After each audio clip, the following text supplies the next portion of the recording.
Hey everybody, this is Rydo and we are back with another recording of Hearthstone. So, because all the daily quests are messed up, we're in a weird position.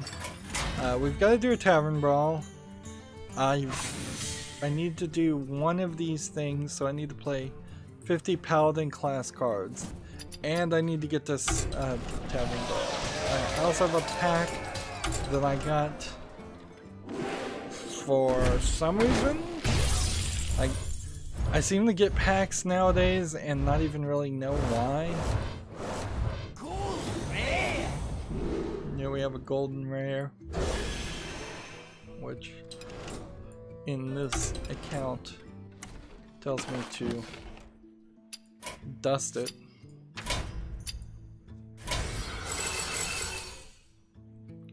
It's new. This is the Fiddle With It account, and it makes some sense to do these things. Disenchant that for 100 more dust, and then mark everything else that's new. Oh, away, and then we're at missing.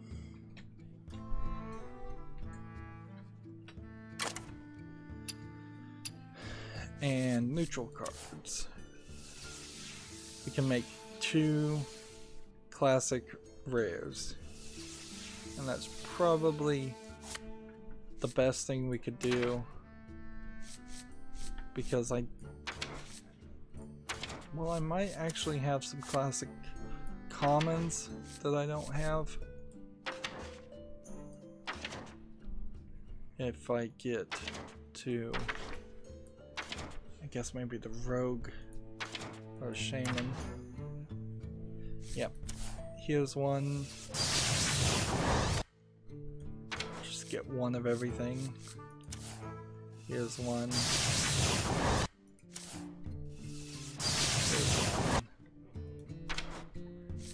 And here's one. And that leaves me with 50 to make one more. There we go. And that's the best we could do, so good for that. And wait. 7 games and any victory.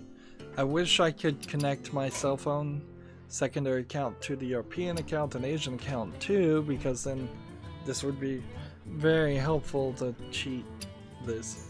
But this will be a Friday thing. Right now 50 paladin class cards is easy enough to do if I can just get a stinking tavern brawl done. And we're back to getting classic packs on the tavern brawl anyways, which is still very useful even for my main account. There's still plenty of legendary cards that you really would prefer to open 50 packs than Valera versus Valera. Then you use 1600 dust to get those legendaries. Yeah, this article from PC Gamer of what the new Mega Man game would look like if the Owlboy artist made it is not new, so I'm not gonna talk about it at all. The Conan Exiles full release. The thing about Conan Exiles is leaving early access May 8, 2018 was that the only thing it had that was slightly interesting on it was that it was promising to be super brutal and be in this kind of barbarian-esque fantasy world with giant creatures that were gods, and while those things do exist to a certain level, it's not that brutal. It's naked physics, and running around naked was kind of a direct copy of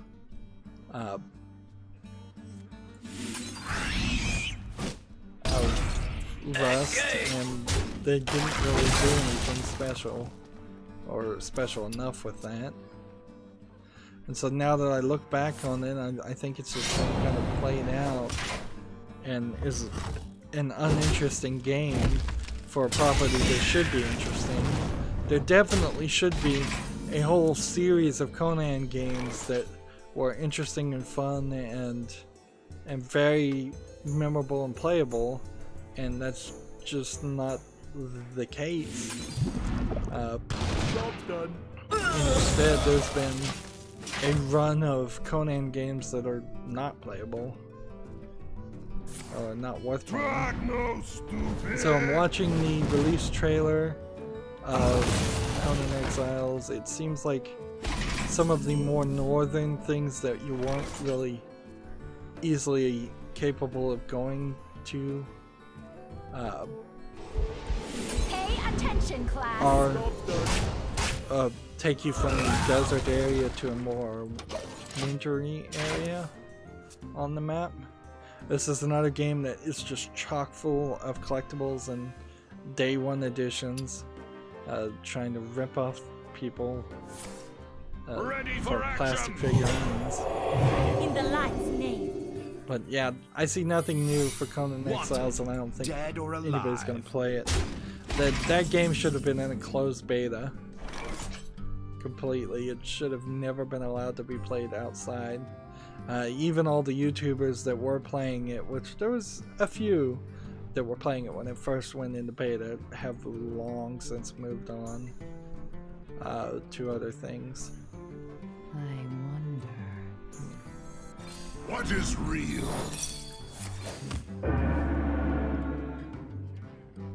Instruction begins. So next story, we're having a lot of oddly provocative stories here. Player Unknown has apologized for overly detailed female anatomy in the PUBG test server. Camel toe is defined by unexpectedly restrained fashion by the Urban Dictionary. They're explaining basically what the problem was. So the thing is that either you can run around without pants or you start the game without pants, and there's just a lot of camel toe in the female characters.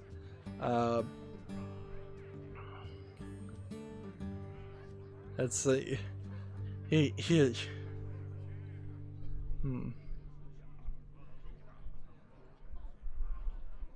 Let's see. After looking into this, Player Unknown responds, it appears it came from as part of the character model we received from an outsourcer when the first started the project. The file itself has not been changed in 2 years.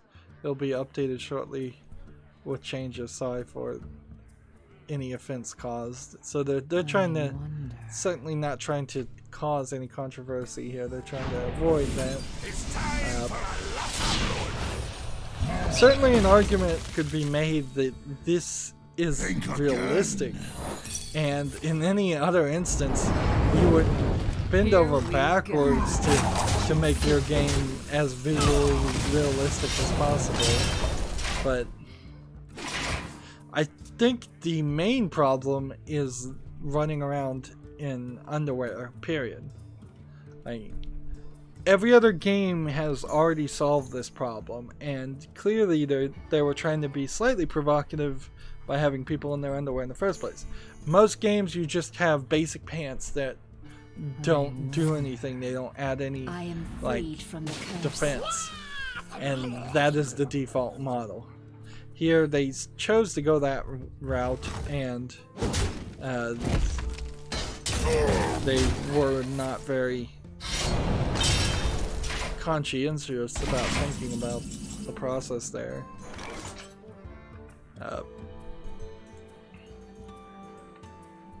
And let's see, I have a couple of job listings which will get us through, and then we have the Yog Scouts Jingle Jam again.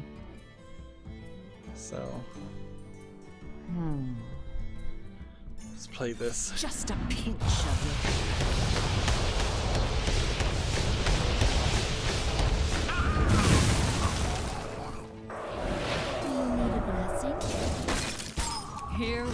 go. Attack. So what are the games now for the Augscast Jingle Jam? The fact that this bundle requires $35 is very hard to choose. But this does include War for the Overworld Yogscast Warcraft skin, so is it the whole game? Or is it just the skin? Because if it's not the whole game, that doesn't interest me. And then, let's see. Yeah, for all the games they're giving away, the vast majorities of them don't interest me at all. And that seems very strange.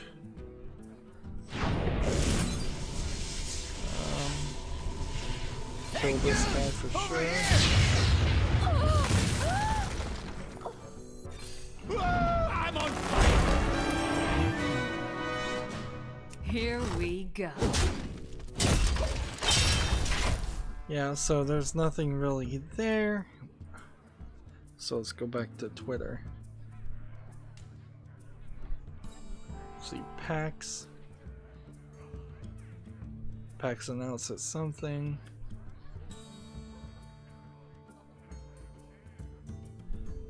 Apparently something called True Dungeon is coming to PAX South, inspired by the works of Patrick Rothfuss.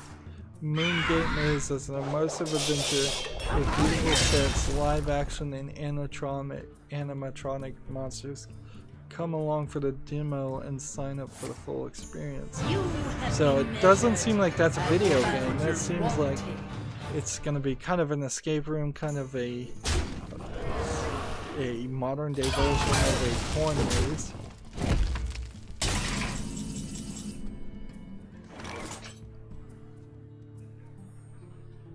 Today is the first day of abduction. Yesterday I aired the entirety of 45 minutes of me messing with the visual settings and HDR, high dynamic range color settings of abduction, and so I decided to start over, and that just aired. I would recommend everybody check it out. I really be nice if these new shows, as they start, garner more attention.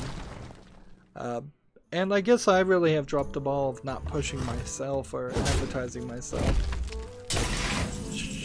I'm pretty much just assuming that people who are subscribed to my channel are actually getting the notifications and simply choosing not to look at the videos, and that just may not be the case at all. Or at the very least, it's not working.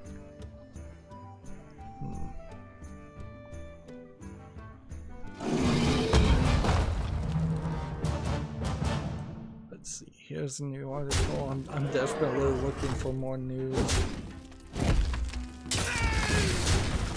Really, I don't have a lot to talk about once I run out of news. Truth is, I'm just slowly recovering from all of the extra work I was doing that wasn't related to this channel, and getting back into recording. I could talk about how earlier in the morning I played a few hours of Rise of the Tomb Raider. The game is both slow and too fast at the same time, and that's about it.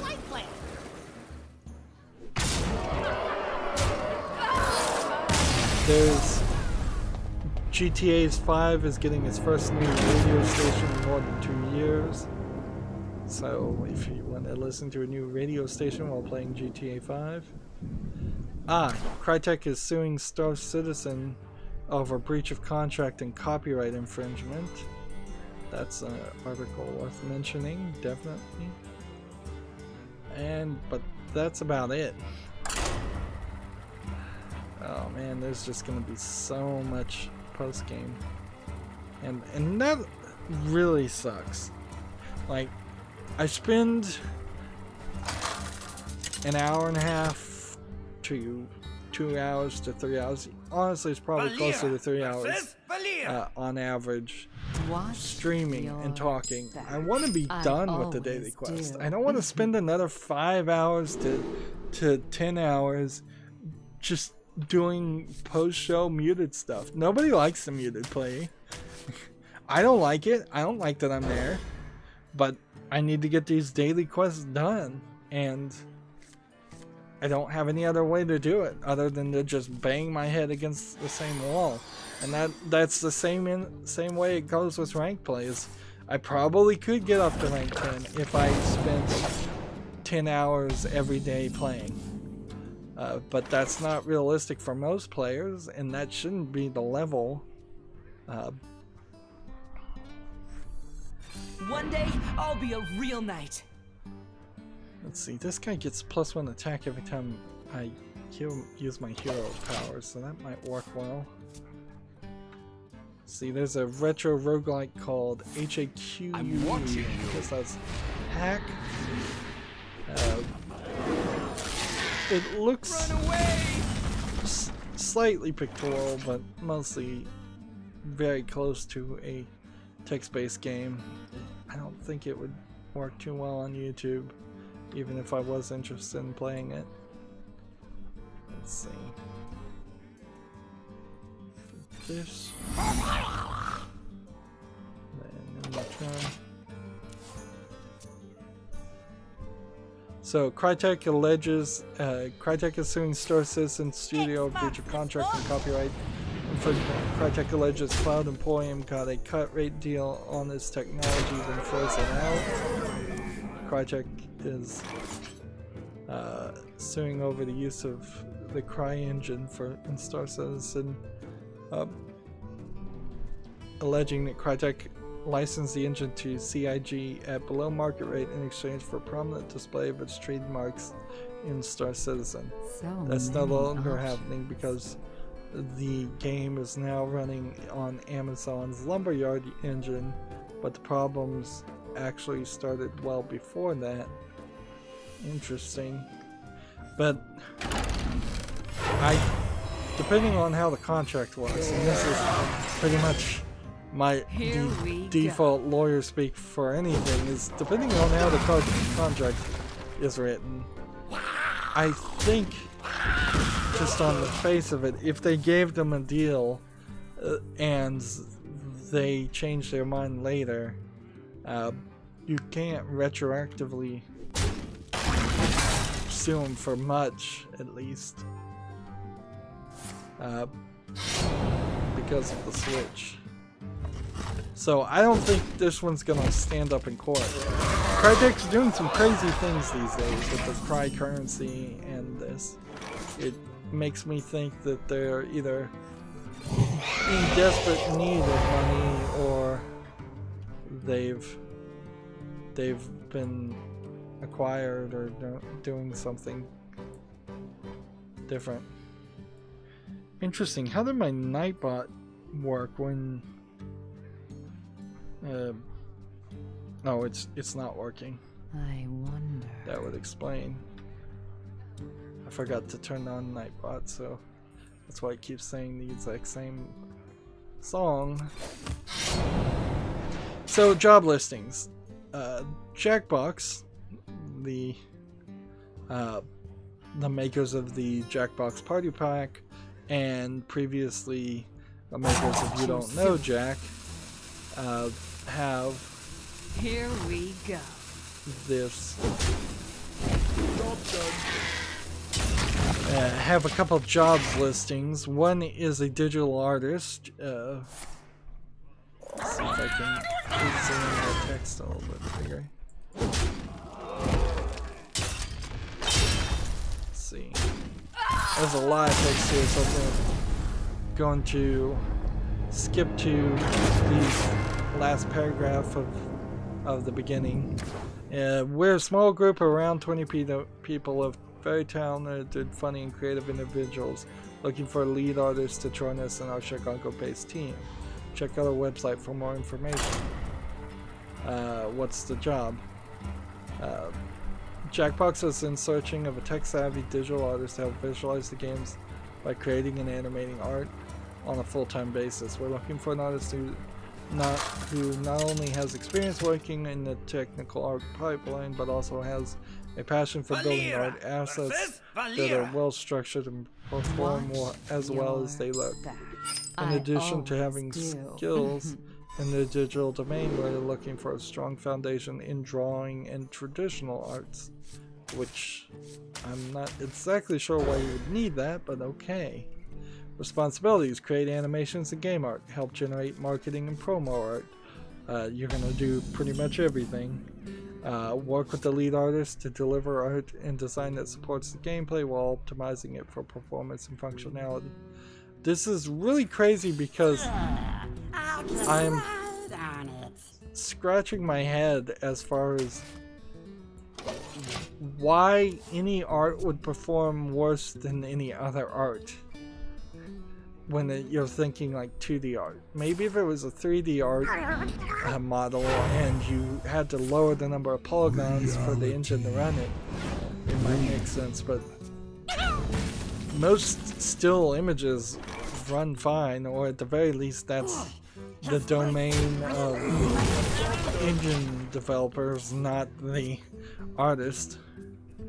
Last thing, you need to thoughtfully provide and graciously accept feedback on your work and the work of others to ensure the end product is the best we can make it.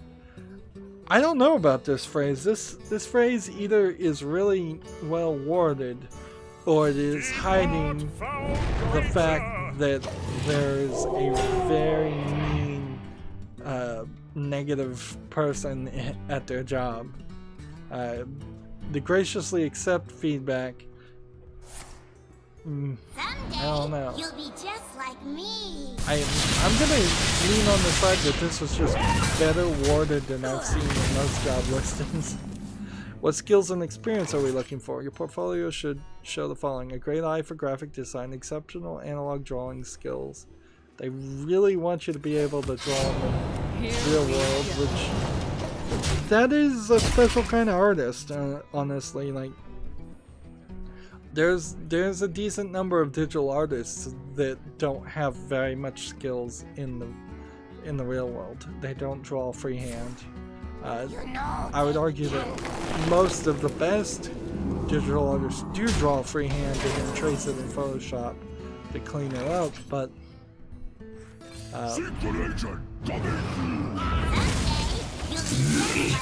Here we go. but yeah, not everybody has that ability. Knowledge of Flash art production. Why are they still using Flash? Experience in ActionScript. Here's the problem.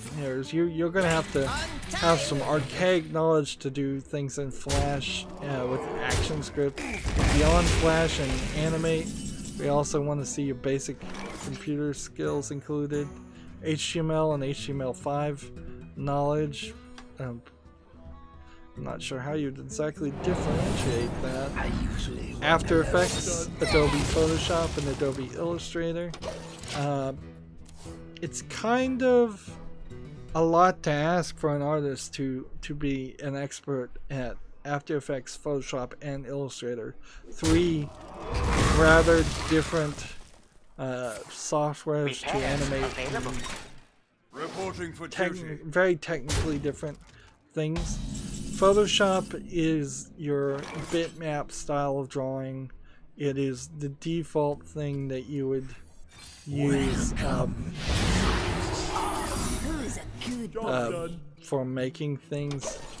After Effects is really an effects program used in movies to make CGI, and it's not really a good tool to animate anything other than movement between things. You usually have to make something in Illustrator or Photoshop and then import it into After Effects. Clearly, between Adobe products and Flash, this is a house that heavily went towards Apple, Adobe products, Adobe development, because Adobe Flash and Adobe After Effects, and Adobe Photoshop, and Adobe Illustrator. That's everything Adobe. Illustrator is vector-based drawing that you would do with 3D modeling, or maybe diagrams, or like if you were drafting architecture and things, you might do that in Illustrator. And then a plus if you know 3ds Max too, which is the only non-Adobe software I'm even seeing mentioned here. And they want you to have game development experience. What characteristics should a Jackbox digital artist have? They should be self-sufficient and a team player. Two contradictory things. Should have strong communication skills. Always claim you have that in a job application. You should be motivated. You can always claim that. You can claim you're fast and efficient. That might mess you up in the long run, but you're gonna claim it again. Job's done. I seriously doubt if somebody fired you for being slow and inefficient, that they would bring up that you were fast and efficient on your resume. Like, guide my land. because it's so easy for you to say I am fast and efficient. It's your procedures or your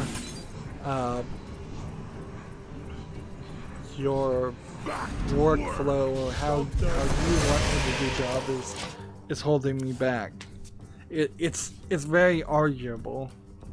They want you to have a good sense of humor, which generally means you're. I think particularly for Jackbox, it's not a job where you can have a stick up your butt. It's not a job where you can say that is a sexist joke, that is a offensive joke. Like, you know, that's kind of what their games are. Alright, pushing the line of being slightly offensive, not that bad though.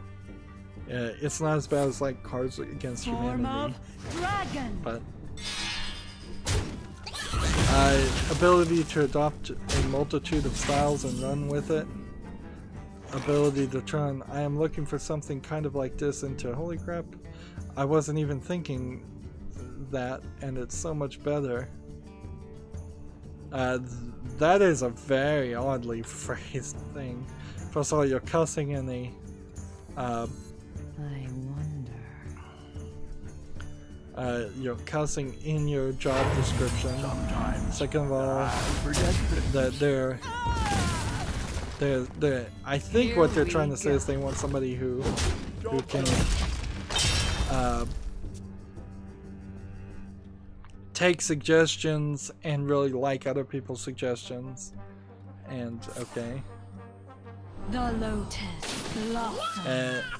And the anything else section is yes, we only hire nice, bright, funny people who are willing to work hard. Jackbox game is a group effort, and you must be capable of working collaboratively with creative, technical, and sales type. Everyone here shares a commitment to excellence and a desire to work in a comfortable, friendly atmosphere.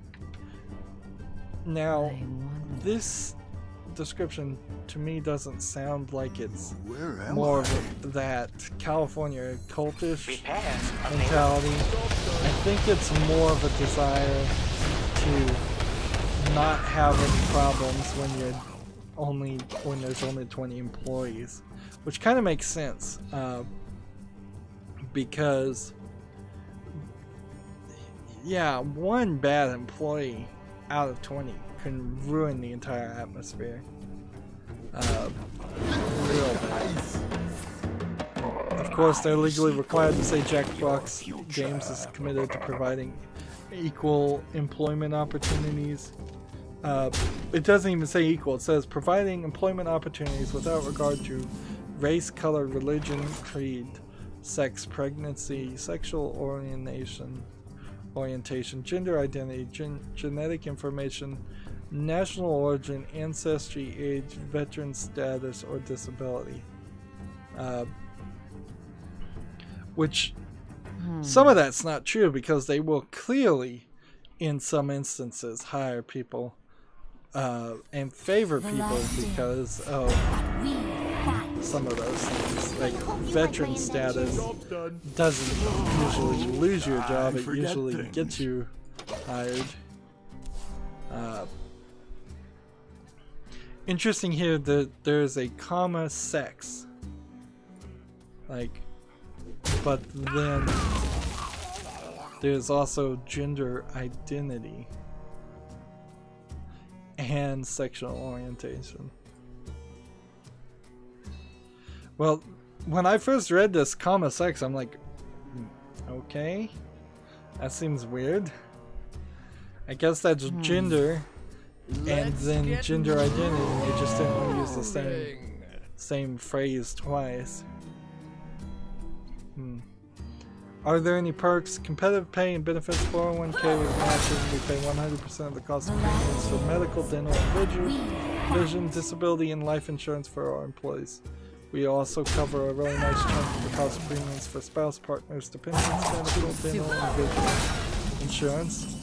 So that seems to be nice. Now, competitive pay could mean anything, but it sounds good on paper.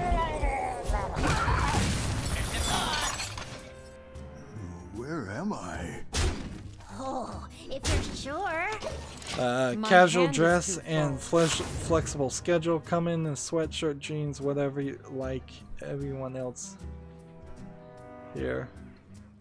Again, comma whatever. Come in a sweatshirt, jeans, comma whatever.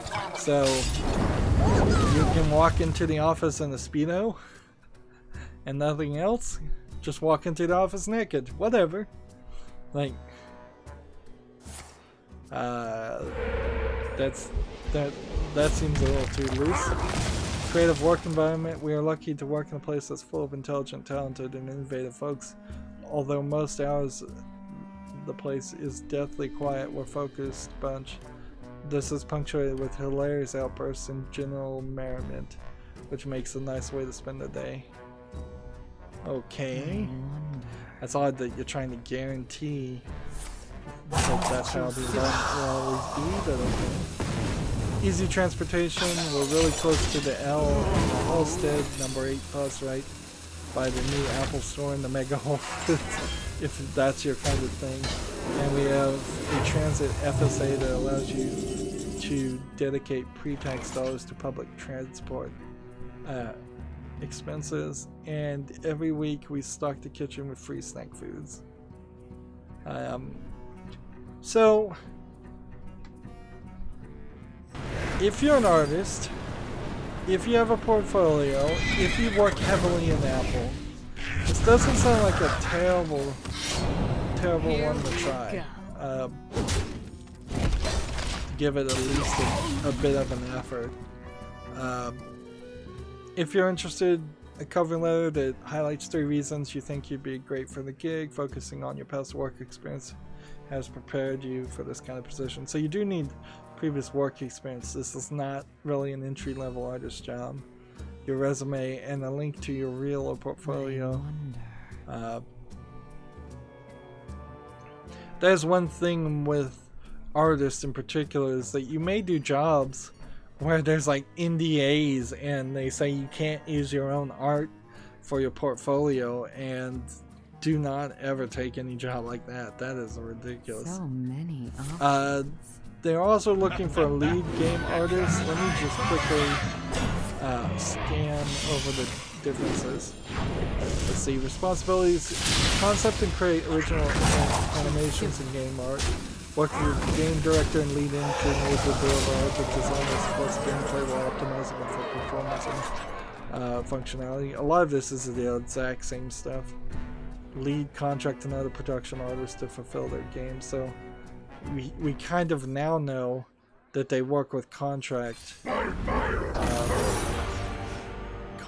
artists, which this might be one of those jobs where they contract a lot of people and it's kind of a revolving door. When you have 20 employees that you're claiming, that does imply that there's a lot of contractors coming in and leaving. If you need a great eye for graphic design, exceptional exceptional analog drawing skills. You need a typography level of fiend, expert knowledge of flash art production. It's the exact same software they want you to be good with. You should be exceptionally creative, have your own ideas and vision. You don't need that if you're not the artist. But see, it seems like their entire art team may be walked out if a company of 20 is looking for a lead artist and a regular artist. You need to be a team player, strong communication skills, fast and efficient, good sense of humor. The same things over and over again. Watch and the rest of it is the same. So if you think you could get the artist job, you might as well apply for the lead artist. The one issue with this job listing, though, is I have to at least compare it to the level of quality of work I've seen in Jackbox games, and there is something slightly questionable about that. Like, you're not going to be animating Mario. You're not going to be making the next Hellblade Susuna's Sacrifice. You're going to be making some very specific and not that well loved art styles. There is a picture in the background of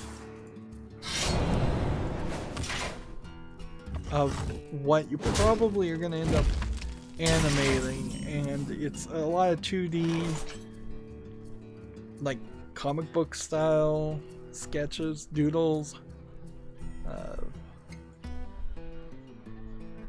Let's see, they're also looking for a gameplay and platform software engineer. If you work in Chicago or live in Chicago, that might be another factor to push you to apply to this job.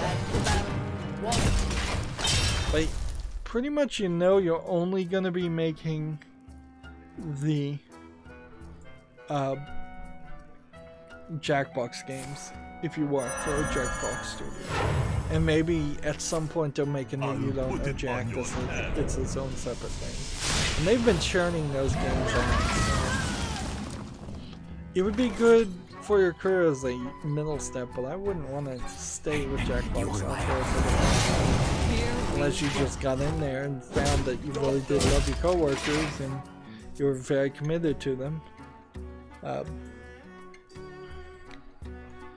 The other company that was hiring is Pixelberry Studios. They're hiring an engineering manager. They're located in Mountain View, California. Now, of course, this job may be gone with all the fires in California. Let's see if we can skip some of this. Let's skip down to responsibilities. Export costs health instead of this.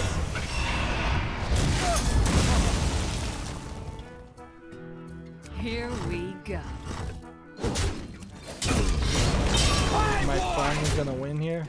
So the responsibilities are: lead a small, tight development team in software development, contribute through the whole lifecycle of shipping fun, innovative features played by millions, oversee technical design for native client and cloud services, architect scalable services in AWS. I'm not exactly sure what AWS is. Is that the Amazon system or something else? Code native applications for iOS and Android.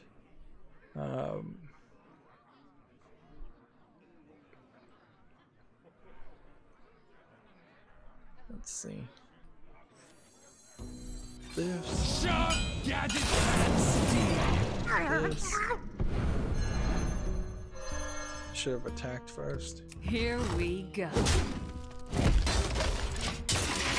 Research new technologies and create roadmaps for future capabilities. Work closely with the founding team for planning for the future. I kind of wish I knew who Pixelberry Studios are. So, their hit mobile game choices stories you play. and they've been doing this for over 10 years. Kind of unheard of, still in my mind. Requirements: 7 years plus of software engineering experience. So you're gonna have to be very skilled to get this job. 2 years plus of experience in the game industry. 2 years plus of management experience.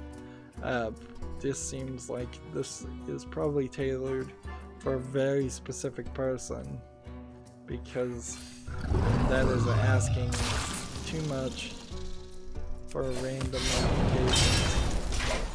Passion to work on games, firm grasp on modern best practices of software development. Well, I bet it's not best practices to program in Java on AWS, but maybe it is.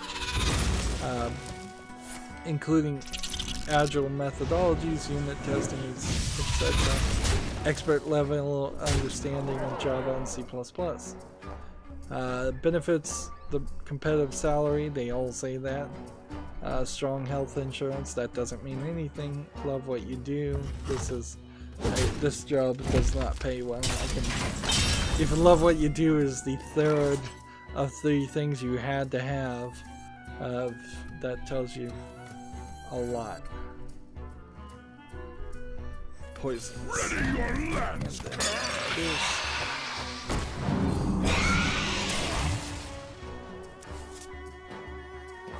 Here we go. Kill this one.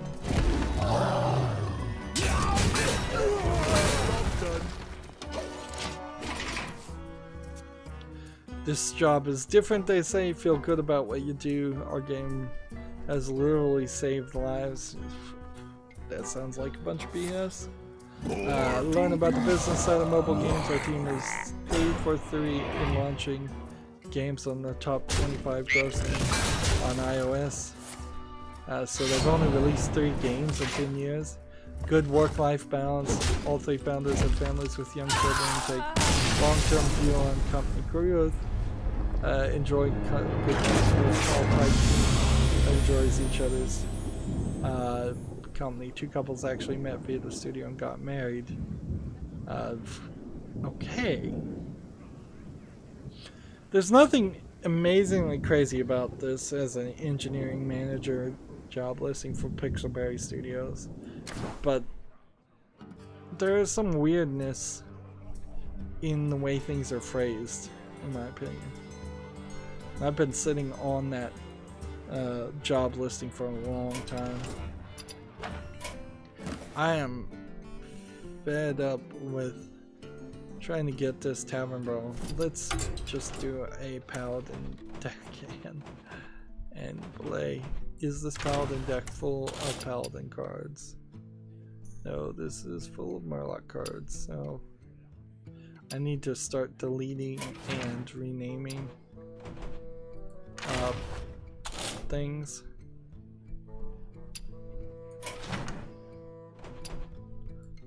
Like, if these decks are gonna stay as decks I play, I need to give them proper names that explains what they're for and what they do. On the European account, I will probably be able to fill 30 cards with Paladin class cards, but it will probably get into the 3 mana level, 4 mana level possibly, whereas it would stay closer to the 1 and 2 mana level of cards. There we go. Just play.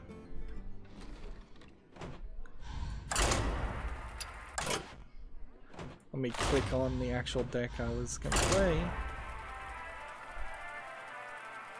And that leaves us with really nothing more to talk about. So after this game, we're going into the post-show. For a brief moment there, we were getting more news in December, which was surprising.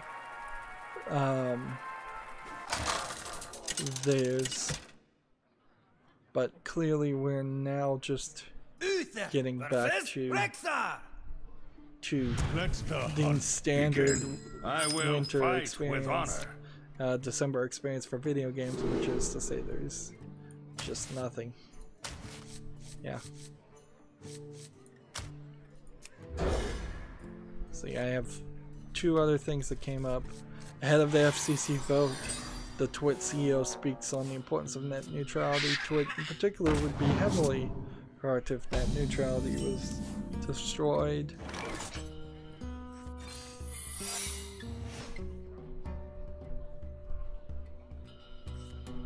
Let's do that.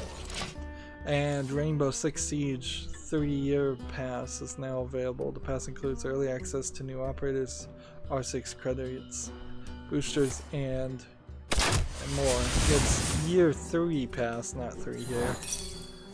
I misread that completely.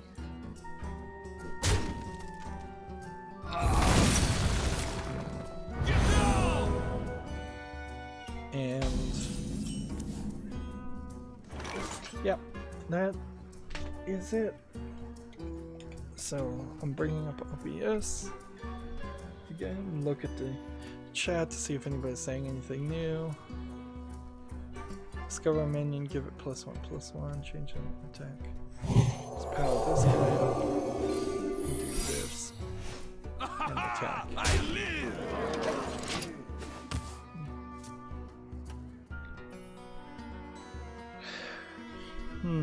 Is there anything non-news to talk about? Not really. For me, at least, I know it's not true for most people. There's just not been anything happening. It's been peaceful and calm. Certainly there's a lot of news that's not video game related that's happening, but most of that stuff doesn't matter to me at all, so or it matters to me and I just don't care about it. Might be a more accurate way to phrase that. But video game wise, no, not a lot happening. I was reminded of a game that I believe I only had the episode 1 of when I was a kid, called Clue Fatal Illusion, which is the characters of Clue, but in sort of a point-and-click adventure puzzle game with a lot of really poorly programmed puzzles, if I'm recalling correctly. I watched some other people try to play it on YouTube, and sadly the first videos that came up, the first 2 of them, terrible people playing them. They're not talking about the game, they're not saying anything, their audio sounds horrible. It's just really, really bad. Reporting for duty. Reporting for duty. Reporting for duty. Job's done.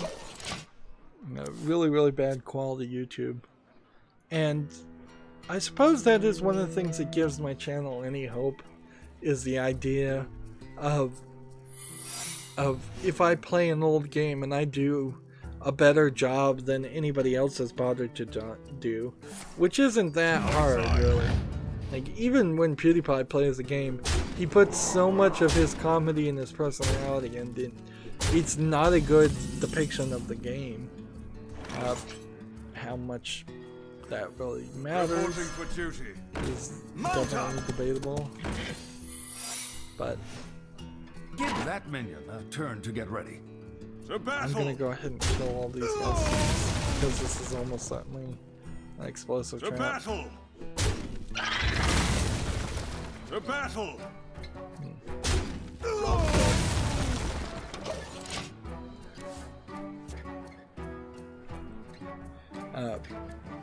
I had a brief moment or so where I thought about doubling the number of ads on my channel. I suppose if anybody wants to give me feedback on that.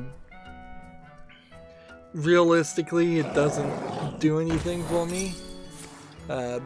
the idea of doubling, tripling, even quadrupling the number of ads wouldn't significantly increase ad revenue, and it would just make the channel probably more irritating to watch. But The light dims. there is a possibility at some point in the future I would need to add more ads. Probably should. And I should probably do it just slowly. Even if I was just to do it on the live stream, that's probably a decent thought. Because right now, as far as I understand it, the live stream is just doing one ad at the beginning, and then people are getting well over 3 hours of content with no more ads. Whereas pre-recorded stuff, because it's now 30 minutes, every 30 minutes you're having to watch an ad, which is still way better than TV. You barely go at most 12 minutes, probably only around 6 or 8 minutes before you have to see multiple ads on TV. So yeah, maybe I should just do the live stream and every 30 minutes play ads. Try to make this thing actually a profitable business. YouTube seems to like to mark things as not ad friendly when you're getting a lot of views, so it kind of screws you over anyways. But I guess I need to try. The thought there to try makes a little bit of sense. So in the post-hero play, I'm gonna have to play more Paladin cards. I don't have to get 7 things, but I do need to get the Tavern Brawl done. Tavern Brawl may still be around when we stream on Friday, but it may not. And Hearthstone Deck Tracker just decided to update itself, which is fine. I don't even think I set that up. I was very unprepared today. Very unprepared. There you are, back from your I adventures. didn't set up half the things that needed to be set up. Here's the real kicker with these messed up things. I've now got 2 of these I need to do. Do 100 damage when play 50 Hunter class cards. And do the Tavern Brawl. Well, that's it for this stream. Not a ton to talk about, not a ton to start off to have conversations with. As always, I ask you to like, share, subscribe, comment, and watch every second of my videos. If you want to friend or follow me on basically any social media sites, there's a whole bunch of links down below. Thank you for watching. Have a good evening.